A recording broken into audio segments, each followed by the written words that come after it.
with Dr. Thomas Incledon in Phoenix, in Arizona. Just flown in yesterday to see this very smart guy. He's got an incredible track record of helping guys well into their 90s improve and increase testosterone completely naturally. He's got this incredible facility here with all sorts of funky toys, amazing weights machines that you will not find in any other gym, and some incredible other machines like heat pods and sauna pods and light therapy, all kinds of sound waves and things like that. And what's the one that you like on the hippotherapy? Yeah, hippotherapy. Yeah, never seen that before. So really quite a cool venue or facility, and people fly from all over the world to see him. So I thought, I've got to come and see him. So over to you. I mean, I understand that you've got 5 degrees and you've been studying this for the last 20 odd years. Mm-hmm. And yeah, can you just give me a quick background or give people a quick background? Sure. So basically I'm an exercise physiologist. I got 5 degrees in different fields, business degree, exercise science degree, a nutrition degree in kinesiology, and then a PhD in exercise science. But it was kind of like it was basically exercise physiology with an emphasis in nutritional biochemistry. So basically I looked at how supplements, how different changes in the diet affect exercise performance and hormone responses from exercise. I then saw things in healthcare many years ago that I just thought didn't make sense to me. I thought a lot of the decisions doctors made absolutely were not scientific to me in any way, and I thought there's got to be a better way of doing this. And so I basically started forming a team here of really bright people, and then essentially creating a way that all these people can work together. And we started getting some amazing outcomes. We've had lots of guys come here to get their testosterone raised naturally. We've had people with all kinds of terminal illnesses that come in, and we're very careful not to promote like any claims that hey, we can cure terminal illnesses or whatever. But basically, when people leave, they're super happy, and those people are so happy they send all their family members and their friends here. So even though we don't do any advertising, it's strictly word of mouth type of thing. And we have a lot of fun. It's extremely rewarding when someone comes in and they've been told, by doctor after doctor, there's nothing that can be done, and they can't walk, or they got serious cancer or some other issue, and then my team and I come up with a new way to help them. Amazing. And most of what we do is really exercise and nutrition based. And what's sad is almost every one of these people are told nothing could be done, exercise won't help you, nutrition won't help you. Wow. And you're like, we have to eat to live. And so the funny thing is that's viewed as alternative medicine. And how is anything you need for life considered alternative? Like that's just a flawed approach. Right. We have nature's pharmacy there. It's there for a reason. Yeah, for sure. Amazing. Yeah. Thank you. Well, let's start talking about testosterone naturally, because that's what Mojo Multiplier is all about.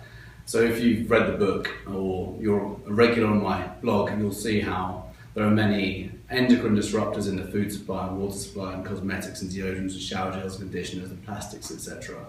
Lots of herbicides, pesticides, fungicides. All these are either toxins or they're kind of endocrine disruptors, and they're causing problems with men. So testosterone levels have dropped by about 22% in 2 decades. Sperm counts have as much as halved in the last half century.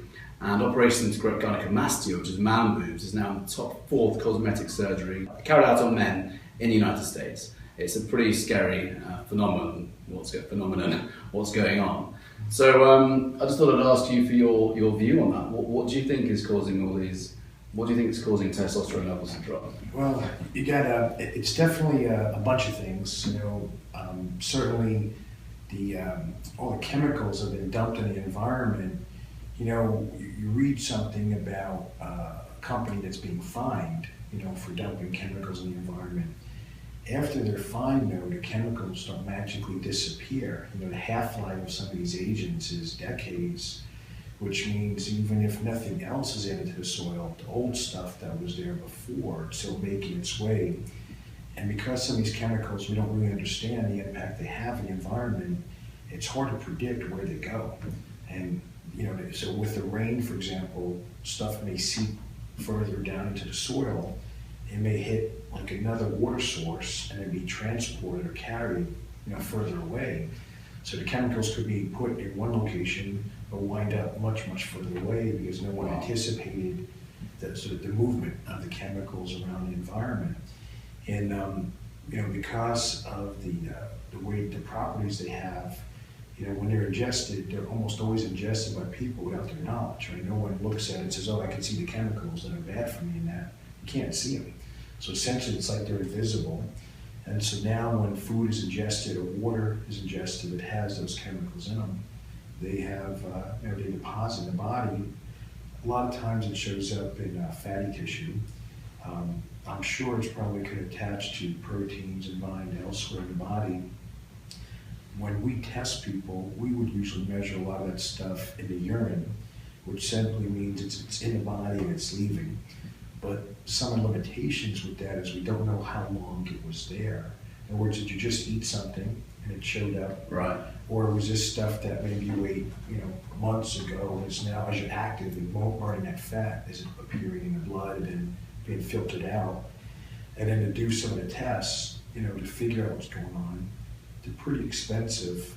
And one of the limitations with testing is you need to know what you're looking for first to make sure you're doing the right test. But if I don't know what you were exposed to and you don't know what you were exposed to, how does anyone know? So some ways that maybe people can address some of the chemical exposure, just making sure that they're eating a very varied diet with a lot of fruit and vegetable stuff, basically stuff in color, because it helps to upregulate certain things in the body that are very protective, and to make sure they're exercising, because there's definitely benefits of exercise and improving gene expression and some of the health benefits associated along with that.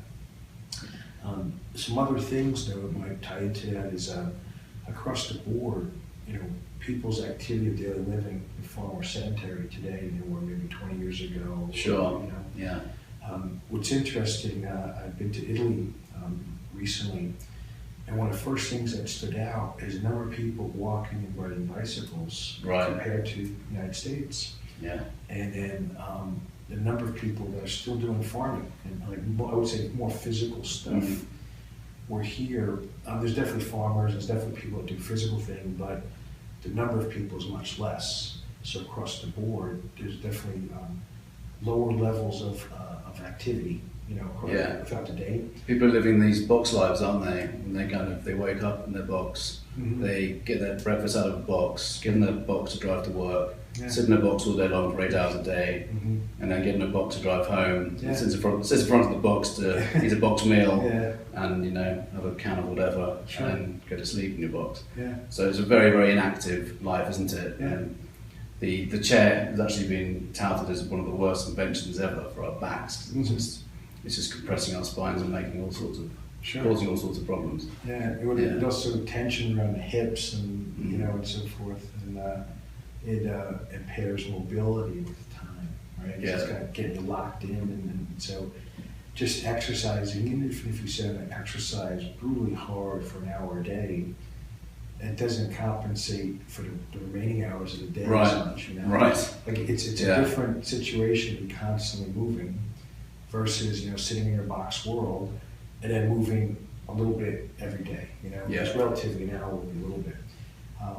So there's definitely ways to address that. Here we're looking at is taking all the desks out and replacing them with essentially more ergonomically designed equipment that allows people to be moving while they're functioning and working. Excellent. I've heard they're doing this at Google and Virgin. They've got these treadmills people are working from to keep active the whole time. Yeah. Really great. I've also looked at it too from so here we have a lot of separate medical offices, and that's designed for privacy of the patient. So you come in, you don't want anybody knowing your business. You want to be treated privately by a doctor. But in terms of collective intelligence and pooling resources, get everybody to contribute. I'm looking at taking one of the rooms and almost creating like an oval sort of structure where, as we're interacting, there's also some movement. Brilliant. Stimulate brain flow and blood flow to the brain, stuff like that. But imagine now as we're interacting, we're looking at each other. Yeah. So it just has a much better setup that way. Very cool. Love that. Yeah. I see that trend really kind of taking off soon. When companies like Google and Virgin are already doing it, Yeah. I can see other companies doing it because people are realizing just how important it is for us to move, not just for our musculoskeletal systems and our vital organs, but our brains. Yeah. We function way better when internally we're more stable. And one of the ways to get that to minimize roller coaster effect of energy levels, where blood sugar is high and low and all over the place, is to have more movement. So it's helping it basically to manage energy better, so it's not up and down, it's more even. Yeah, so when you're saying stable, you mean stable energy rather than Yeah. up and down, not being stable. Yeah, stable energy, right? Yes. Yeah, not sitting in one spot. Sure. Yeah. So in terms of natural dietary ways to improve testosterone, I mean, I've talked about healthy fats, so you've got the monounsaturated fats, like the likes of avocado and olive oil and coconut oil and nuts and macadamia nuts and Sure. fatty fish, and then the cholesterol from eggs. They're all great ways to improve it, aren't they? Mm-hmm. Yes. It's a shame, like in today's world, we're kind of being told to not eat fat or eat a very, very low fat. Yeah, well, I think in certain circles that's changing. Yeah. What I kind of see happening is physicians are not getting exercise and nutrition in med school, right? So now they basically get done, but because of fear of liability, everybody is saying, okay, go get permission of your doctor, or consent from your doctor to exercise. It's amazing. Well, we're basically permission to move your body. Yeah, well, we're driving people, because of fear of someone getting hurt. Yeah. Like there are some statistics that were posted years ago by American College of Sports Medicine. I don't know if they're still accurate, but essentially it was something like 1 in 100,000 people that exercises, they die. And the main reason is they don't know that they have a problem. Right. So they push too hard in the gym, and they get hurt, and it's serious enough to kill them. So, from a precautionary measure, you would say, okay, since it is a medical problem, you drive people to get, consent or permission or approval maybe, from the doctor to work out. So they can basically check their heart and lungs and there's nothing going on. The danger though is that now the doctors are advising the patient to do, but they don't have any background in exercise. Right. So it should be required that every physician should be required to do courses in cardiovascular physiology under exercise, and then also resistance exercise. So basically, those two things from a health perspective would really help save a lot of lives and help reduce the need for drugs dramatically. And if the doctors have some basic courses on nutrition, at least they should know what's going on out there and the importance of a variety diet, instead of restricting, what people eat, and then not allowing for the fact that, by restriction, you may be avoiding certain nutrients that they need. Yeah. You said yesterday some of your patients are very, very undernourished in terms of micronutrients. Yeah, so there's always what I see happening a lot is someone maybe has an allergy, so they have a legitimate, let's say, reaction to food, whether it's an allergy or whether there's some microorganism in between. It's kind of immaterial for this conversation, but they have a reaction to food, so they stop eating the food, and maybe they feel better, they get healthier, or they have less symptoms. So now someone else sees that and says, they tried it, work for them, I'll try the same thing for me. Not really knowing if that's the best option for their own health. And then what happens by something simple as, let's say, eliminating dairy, you now eliminate a major source of calcium and potentially protein in the diet. So there's got to be like the strategy of like playing chess. If I'm going to do this, I take this away, I need to have something else to replace it. So figure out some other good sources for calcium, like broccoli and some greens. And it's not hard at all to do, because you can easily find this stuff on the web for free, but just that people aren't thinking of it that way. They're focusing on the negatives of the food from eating it, they're not looking at the negatives of what I take it away. Interesting. Yeah. It's I've heard of people going to veganism as well, and just losing all their muscle mass because they think they can just get the protein from plants and then they just shrink. Yeah. Where I've also heard that it takes about a year to a year and a half to actually properly transition into a fully fledged vegan. Yeah. Because there's so much more you need to eat Yeah. from plant-based foods to actually replace that protein. Well, I'll tell you some of the most. So in theory, a plant-based diet has the potential to really help people to become healthier.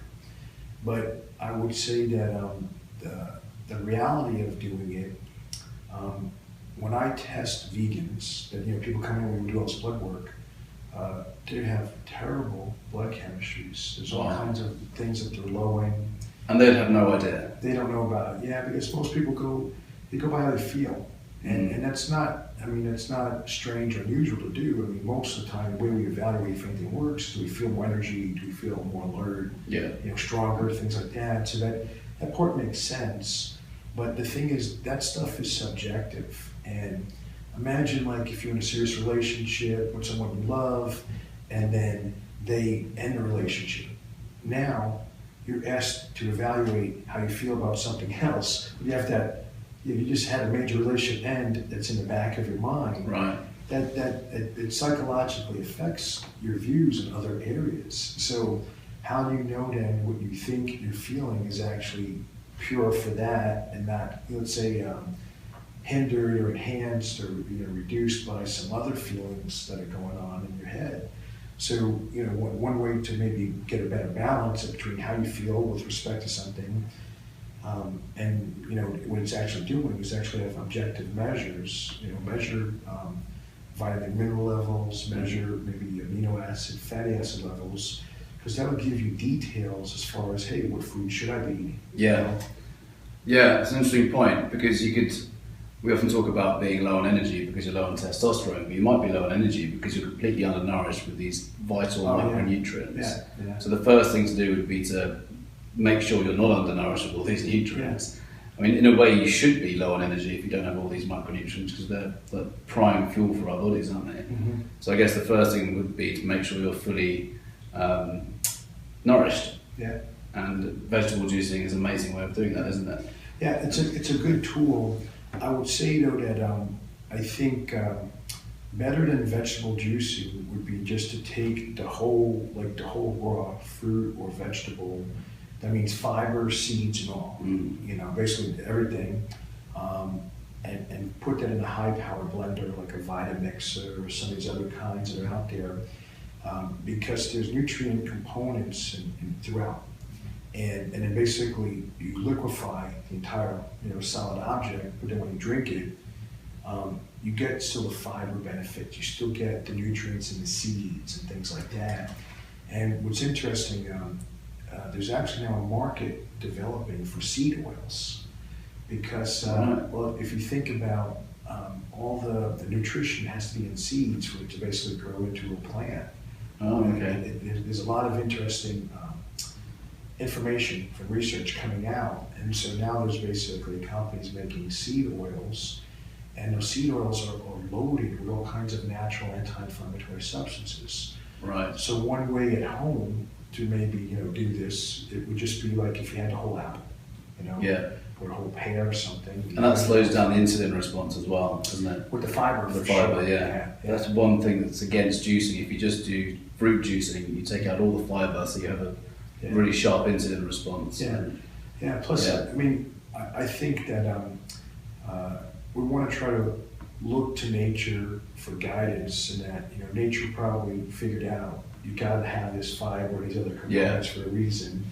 And we, as scientists, we would maybe separate everything to test the individual components. But kind of, if I was to summarize a lot of research just in general, we take stuff, we separate it, we find out how it works, and then we put it back together, and what we find out is you're better off eating the whole thing. So it's a full circle. It's designed. Nature's got a very clever way of presenting it to us with tearing it apart. Yeah, that's a really interesting point. Plus, it's I think almost everybody kind of agrees. Some of the pesticides, herbicides, fungicides, all these different types of compounds that are in the environment.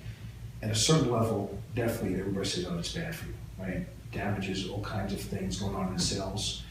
You got this gray zone, like let's say there's nothing present, maybe it's right here. This is where there's a lot of controversy, like is it bad, how bad is it, stuff like that. When I look at all the fruit and vegetable studies across the board, the people in those studies, they consumed fruits and vegetables that had pesticides and had stuff in it.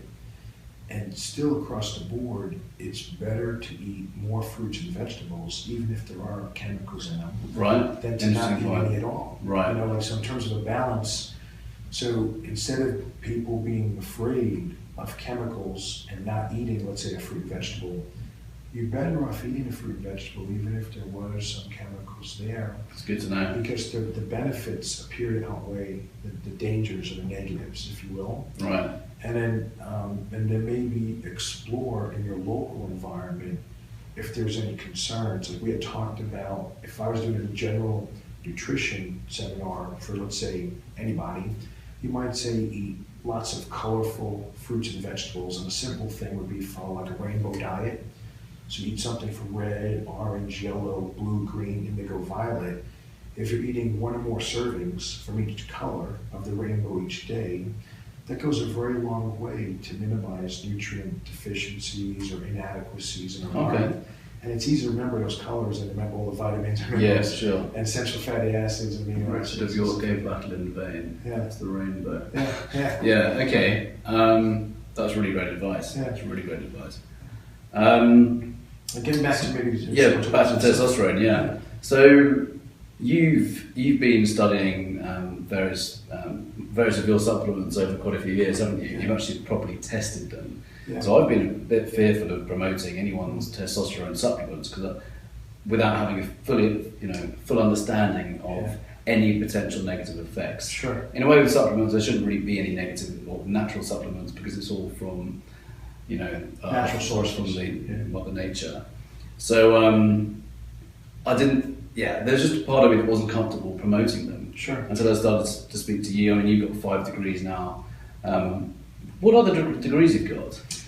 So, believe it or not, I started in computer engineering, and then because at the time I was really into computers, and then I was training, I think for nationals in powerlifting a long time ago, and my coaches were kind of, they wanted me to go into Olympic lifting, and just the way it all worked out, I didn't have the time and energy to do computer engineering. I was like, you know what, I think I'm going to be done with school. And so I decided to get a business degree because I knew I could always use that for anything I was going to do, Yeah, so I got a business degree, and then when I actually started training for the Olympics and weightlifting, the same coaches that would say, hey, you got to focus here, they then said, well, we don't want you just working out, we want you to be educated. So we want you to stay in school and continue to get educated. And I would say my position on school back then is that was like going to prison. That was hell. I didn't want to go to school. Yeah. And so I reluctantly, went to school. I went to Penn State. And in retrospect, I think that was probably one of the best things I've ever done in my life because I was exposed to really, really bright people that opened up my eyes and helped me think and problem solve differently than, what I was doing before that. So maybe before we looked at something this way, and after all the exposure I had to those bright guys, now I was thinking of it from a much bigger perspective and the implications that decisions have on health and stuff like that. So anyway, so when I was there, I got a degree in exercise science in the sort of science discipline. So basically how to look at study designs, how to create studies and things like that. And then I got a degree in nutrition, and then I stayed on and got a degree in kinesiology, but practically it was like a sports nutrition degree. Right. And then from there I left and went to the University of Miami, and I was in the College of Education program there, and we were in the Department of Exercise and Science, so my degree is basically like exercise physiology, but I spent a lot of time in the biophysics and physiology program, where I was able to do some really cool stuff, I was able to study cells and molecules moving out of cells. I was able to do work with tissue preparations. I was able to interface all kinds of really cool cutting edge equipment. And so what I wasn't smart enough to have planned this all out, but what wound up happening is I got experience with, chemistry and just molecules. I got experience with cells, I got experience with tissues, I got experience with whole animals, and I got experience with whole humans. Wow. And there's not too many people that could say they've been exposed to all of that throughout their career. So, and our focus was always, how to use exercise to enhance, human health, life. And then along the way, we started looking at, diet, how nutrition affects hormone responses. And then we started looking at how supplements affect those same hormone responses. And it was just something that it fit my own passion, because I was lifting and I wanted to be bigger and stronger. I refused to take drugs at that point in my career. It didn't sit with me ethically. Yeah. And so I guess I should say I refused to take any banned substances. Okay. That'd be more accurate, because I did the caffeine, I did, there were stimulants that were allowed at the time. So basically, if it was allowed in the sport, I would do it if I felt it helped me. If it was allowed in the sport, I didn't do it. Okay. Yeah. So interesting. Anyway, so that's kind of the degree thing. Yeah. The reason I came to see you is because I was recommended to you by a friend I've met at this mastermind quite recently. And he said that you help guys well into their 90s maintain seriously high levels of testosterone completely naturally. Yeah. Isn't that insane? Yeah.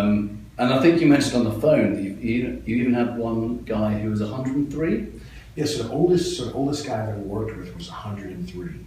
Wow. Yeah, and so there's some interesting things. Like if you look at just the way studies have been published to date, they give you, I think, an inaccurate perspective. And the perspective they give you is, okay, as you get older, your age goes this way, you're getting older this way, and testosterone goes down with age. But in none of those studies did they look at controlling for, competent exercise training. Not just some guy going to the gym and winging it, but a guy that's got a competent professional guiding him. They don't look at, did any of these guys test themselves and see what their nutritional status is? So when we actually work with people here one-on-one, we find is, so let's just say of all the men that come here that have concerns about testosterone, half of those guys actually do have low testosterone.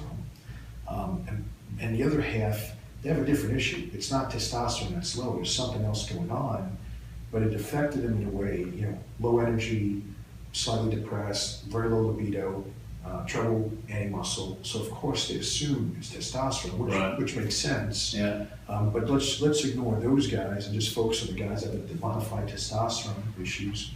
When we test them, we find a lot of times it's they have like a terrible diet, so there's no nutrient quality. So then when we test their blood, we see they're low in all kinds of things. And so zinc, selenium, boron, vitamin A, vitamin D, those are common things we see that are low, and they're important for healthy testicular function. Right. And then in certain groups, you also see the guys are low in coenzyme Q10 or some other antioxidants.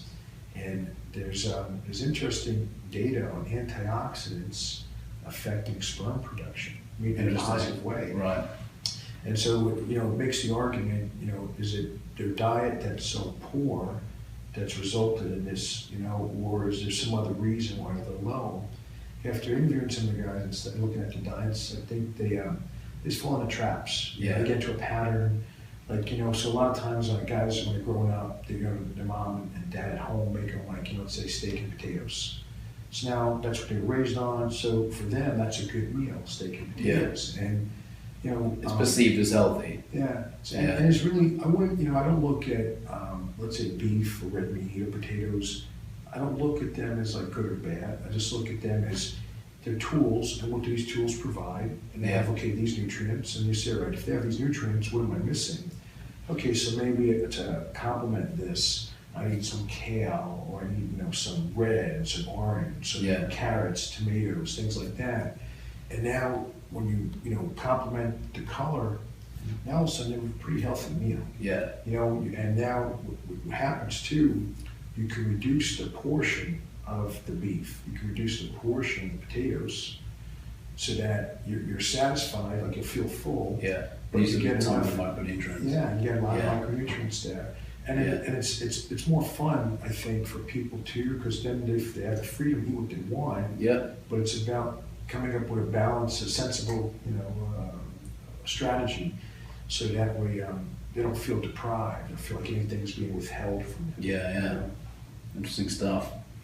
That's very interesting. So coming back to your supplements, you've got two here. One's Renew Male. Sure. So you've tested this to the nth degree, haven't you? Yeah. And you said that 100% of cases? Yeah, so I'll let me just maybe summarize some things for you here. So first, this product's D-aspartic acid. It's basically an amino acid that lots of companies sell.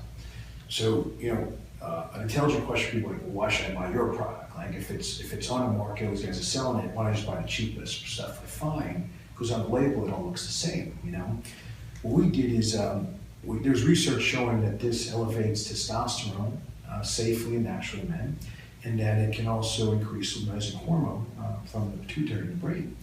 And so when we got some products that were on the market, we tested it, we found is that the purity was not really good of these products. So essentially, there were 750 milligram capsules, and we tested them, they only had 600 milligrams of D-aspartic acid.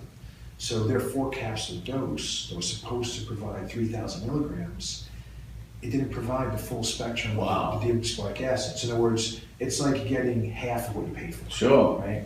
That's criminal. And I think, so the companies didn't analyze their own products, and most of these companies didn't even notice, right? And then, so then of course the buyer would not know this. So what we did then is we analyzed the purest stuff that we could find, and it's not even close to 90% pure. Now the other material, it's inert material, like it's not gonna hurt you or anything like that. So we said, well, we want to make sure that we give it the actual dose that was used in research. So all we did is we said, okay, we're going to increase the amount. So one serving from us is 5 capsules, and it's been assayed to verify it provides a full 3,000 milligrams. So now when people buy this and they follow the label, they're getting exactly what they're paying for. Right? They're not paying for this much, but only getting half. Right? Yeah. And so as a result, people say, wow, your stuff seems to work better. And technically, I guess you could say, well, the chemical form is the same. The difference is other guys don't know what they're giving, so they're giving you less. Right. Whereas we say, here's 5 capsules, is 3,000 milligrams. If you test it, you're going to find it's 3,000 milligrams. Yeah. So essentially, I look at that as we're just more accurate than everybody else, there. So it's not necessarily unique, but it's definitely superior to what's out there. Okay. Now, in the Renew Male, basically, this is about the 5th generation of this, and we're already working on research now for the 6th generation, which will come out, in the future. It's nowhere near done yet. But what we did is we took individual herbs, we isolated the individual components of the herbs that we felt had the potential to raise testosterone, and then we tested them on people. We gave them like 0, so it's like a placebo, if you will. Then we give them like, let's say 10, and then 20, and then 40, and then 80, and then 160. So we have like what they call a dose response. And now we see, okay, on average, and each person is compared to themselves, right? So now we take all these people that have been compared to themselves, and that's referred to as repeated measures design. So it's a double-blind repeated measures design. So if you were a subject, you don't know what you're getting, and I don't know what you're taking. So both of us would be blind, And then after the study, we decode everything, and that's when you run your testing and you see, okay, what's happening. And then from there, we find the dose that produced let's say the highest increase in testosterone.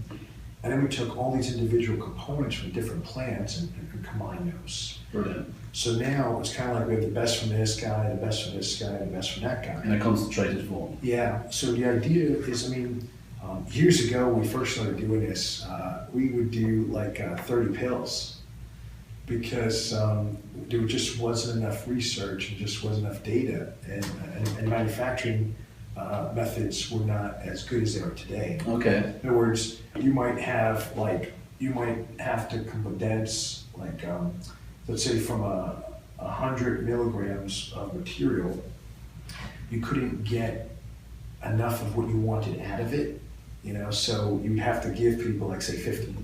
So if you have a lot of different herbs, it's going to be a lot of process, right? So today the process is, now we know exactly what we're looking for. Now the manufacturing methods to isolate it are much better today than 1 years ago. So basically you get a lot more active material in a smaller size. So now it's down to 4 capsules. And essentially what we have in here, ingredients have been shown to reduce inflammation or oxidative stress in the intestines. We have stuff that improves neurotransmitters in the brain and that helps to increase growth hormone and testosterone levels. And we have stuff here that reduces cortisol and raises testosterone. And we have stuff that raises testosterone, reduces cortisol, and improves blood flow. Amazing. Yeah. So in the clinical trials that we did, so this is like you come as a subject and we're controlling your life, right? So you're like a study guy or subject. 100% of the guys, the testosterone goes up. When we take the same product and we sell it in the field, and now people online buy it, I have the sales go really well. Like we don't have refunds, and people ask for their money back. When I talk to guys, interview, what I find is a lot of guys just don't read the information we put out there. So if you are on an antidepressant, if you're on blood pressure meds, like if there's certain medications you're on, those medications have known side effects to reduce libido. Right. So if you want to improve your libido and potentially testosterone, come off the drugs. Yeah, well, you have to figure out what's going on in your body that you need the drugs. Like normally you don't recommend someone just go off something called turkey. Yeah. But on the other hand, a lot of people are over-medicated. They're on stuff that isn't working for them anyway. Yeah. So if you're taking something that isn't working, what harm is there to stop taking it? Yeah. I mean, it's not doing anything anyway. So, I don't want to ever, mislead someone and say it's safe to stop taking drugs called turkey. But at the same time, you got to wonder, well, if you're on a medication, lower your blood pressure. The blood pressure's still high. It's not doing the job. Yeah. So why would you keep taking it? But unfortunately, a lot of guys keep taking the drugs, and they buy this product to sort of compensate for the side effects of the medications. And that's not a smart strategy. The smarter play would be figure out why they need the drugs. Address those issues. And sometimes, it could be low magnesium or low calcium. Like it could be a simple. I've heard that magnesium deficiency is among the majority of the population. It's definitely common. I'll tell you, we test pretty much every client here. We test for all the minerals, and some things I've been seeing recently, more than magnesium, is molybdenum.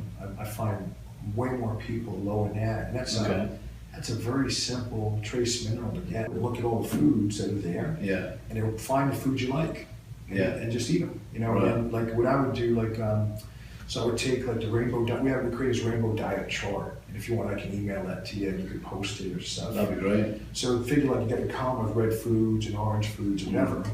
And then what I would do is, let's say I tested myself and I was low in molybdenum.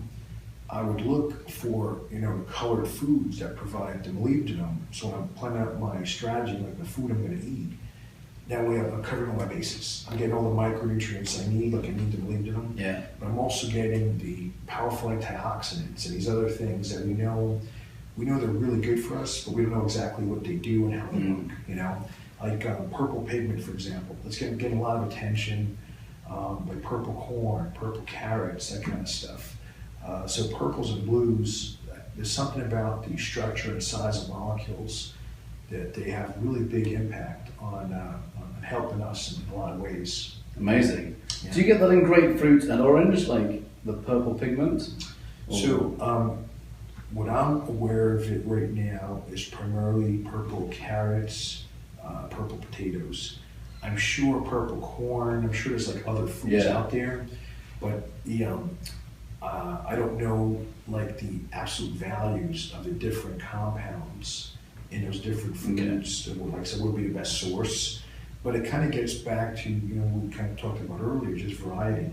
Yeah. You never, even if something, let's just say purple corn is the healthiest food you could ever eat. You still don't want to just eat that, right? You still want other foods. And one of the things that I see over and over again when people come in and say have low testosterone, say men, there's like this focus on to lose weight at all costs, right? But losing weight per se doesn't make you healthy. You know, you could be skinny and still have disease issues, right? Yeah. You can also be fat and be healthy, which Really? may be more important. Yeah, there's this thing called the fit obese. So basically, the people that have higher than 30% body fat, but on paper there's nothing showing up. There's nothing again. Yeah. Wow. So I don't. Would they be low on energy? Well, I would still say that, like, even if, let's say, all your blood chemistries are normal and your energy levels are good, you're still carrying around excess weight that'll slow you down. Right? But also, if you carry around excess fat, doesn't that contain the enzyme aromatase, which converts testosterone into two forms of estrogen? In general, yes, it does. So then your estrogen rises. Yeah, but these guys that the fit obese guys, they're like their own guys. Like, they're a separate population. Okay. So not everything. They're unique. Yeah. So that you can't really extrapolate. You know? Okay. All right. But definitely, as an individual male gets fatter, there's an increase in aromatase activity. Yeah. You know, because the fat cells now can store more of the enzyme, which means that more of your testosterone can be converted into an estrogen, which is not what you want. But where I was going with that is, rather than people trying to use diet only to lower their fat, like their body fat, or their body composition, change it, the focus should be on moving more. Yeah. Because what happens is some unique things, like if you came in and I said, hey, eat all these, healthy fruits and vegetables and other stuff, you might do it, you might not do it. You know, it takes effort for you to change your behavior and your lifestyle, right? But what I find is, if I help people moving, as they move and exercise more, they naturally start craving fruits and vegetables. Right. I don't have to force anyone, Literally, I'll watch guys on their own without any input from us. Once they start moving, they naturally stop eating as much junk food. They stop eating sweets and desserts and pastries, and they start eating more fruits and vegetables. And then when you talk to them, they're like, I don't even have to think about it. Like, it just happened. It was a formal, matter-of-fact thing to do. And I think that, one of the reasons why people maybe do stuff with junk food is it's an instant gratification. So essentially, their energy is mismanaged, right? They're going up and down. So they look for that quick fix. Yeah. And the one thing I'll say about fast food, it definitely is a quick fix. Yeah, it's like a drug from a high from a drug, isn't it? Yeah. Well, but you're hungry and it's right there. But there's nothing, like, long term, there's nothing of value in it that's going to help you. Yeah. It may satisfy your hunger craving immediately, and then you get the low afterwards. Yeah, but it'll penalize you long term. Yeah. Penalize you long term. Yeah. Yeah. So coming back to this, are there any negative side effects? The reason I'm going to quickly ask you about testosterone replacement therapy first. So that's, as I understand it, it sends a message to your brain to stop producing it naturally. So if you take testosterone replacement therapy, it's like a synthetic injection or however it is, cream injection, and it's a synthetic testosterone. So your brain gets the message to stop producing it naturally. So when people come off it because they might be suffering from some kind of side effect, their energy levels plummet and then they experience other problems with low testosterone. Sure, that's right. So they're side effects of TRT. Are there any side effects with no, it's natural supplements? Yeah, so keep in mind that this is not putting testosterone in you. What this does is it enhances cellular health at the level of the brain, at the level of your testes. So basically, your cells are healthier, and when cells are healthier, they could do more work, or they could produce more. Right. So they can produce more testosterone in this case. It's giving your body the fuel it needs to produce more testosterone rather than giving it testosterone. Yeah, so you don't have any negative feedback inhibition at the level you would have if you were, let's say, injecting testosterone. The other thing is that, let's say you're on it, for a year. When you go off of it, you don't crash. You don't have zero testosterone. What would happen is gradually over time, you would go right back to where your normal level was. But the thing I would say for most people is one of the things this does really well is it reduces the effects of stress on our cells. Amazing. So at a cellular level, it actually enhances the cell activity or health, if you will. Oh, wow. So this is, the cocktail is basically, it's one of those things where the longer you take it, the healthier you become. Interesting. So there's a superior advantage in some ways because a testosterone injection per se, well, it'll certainly improve testosterone levels. You definitely have libido improvement. You should increase muscle mass, recover faster in the gym. That does not do a lot of things this does. Yeah. So I actually have guys that they take both. They take this, even though it could increase testosterone. If you're taking testosterone, it's not going to increase it anymore. Yeah. But what they take this for is it keeps their cells healthier, Right. while they are taking testosterone. And there's, they just really like the way they feel overall. They like the fact that their joints don't ache as much. They recover way faster. I'm going to try it. Yeah. We'll get you set up. Sure. Yeah. So, should we close it there? I mean, I'd like to say to you that I'm going to put a link underneath this video to purchase this. I'd like to thank you very much for your time. Yeah. It's been really interesting being here and walking around your playground with all your gym equipment. Yeah. I've never seen so much cool stuff. Yeah. You've got like heat pods and sauna pods and all, light and LED warmth pads and stuff, and the most insane gym. Anyway, thank you so much. Sure. It's been really good talking to you and real learning experience. And I hope it's been useful for you this last 45 minutes or so. Yeah, one thing I'll say, anyone that buys a product, we really want to hear feedback from people. Okay. Because it's different to study people in a controlled environment where they have no free will, right? Yeah. Now, when people have free will, it's not the same study anymore, right? It's not the same thing. And most of the feedback we get from people is to love this stuff because they could recover and train harder. The interesting thing on the libido side, basically guys just keep buying it, but they don't give us any data back. Like, how do they know it's working for them? You know what I mean? Right. So like a guy goes, oh, it's working. And then I would say, well, how do you know? Like, what are you seeing that tells you it's working? And they don't usually answer that stuff. And I'm not sure why. Like, so like for some reason, guys will say, hey, it's working because I got stronger, right? Or I recover faster in the gym. But when it gets to the libido aspect, and they say, oh yeah, it's working there too, they don't say, well, I have, let's say, a longer lasting erection, or it's a firmer erection, or I think about sex more. They don't answer any of that stuff. So it's kind of like, still like a big question mark. You know what I mean? So those are the kinds of things we want feedback on because, what we ultimately want to do is we want to create a product that, people can feel. But not just mentally, like they can see results in the mirror. They can see their muscles growing and their weights are going up. We had a doctor from another country that he ordered a year's supply. And over the course of the year, he winds up deadlifting 500 pounds. And he was so impressed. He goes, I never imagined I would ever lift this kind of weight. And I got to tell you, it's totally because of the product. Wow.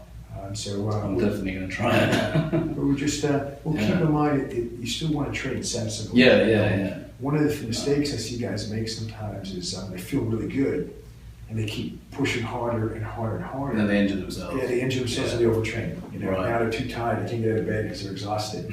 So you want to, be sensible. Yeah, be sensible.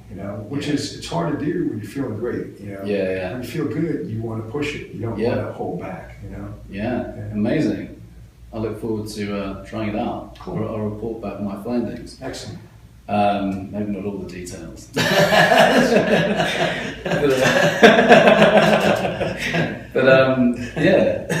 Thank you very much. You're welcome. My pleasure. Thank you. Check out the link underneath the video to purchase Renew Male.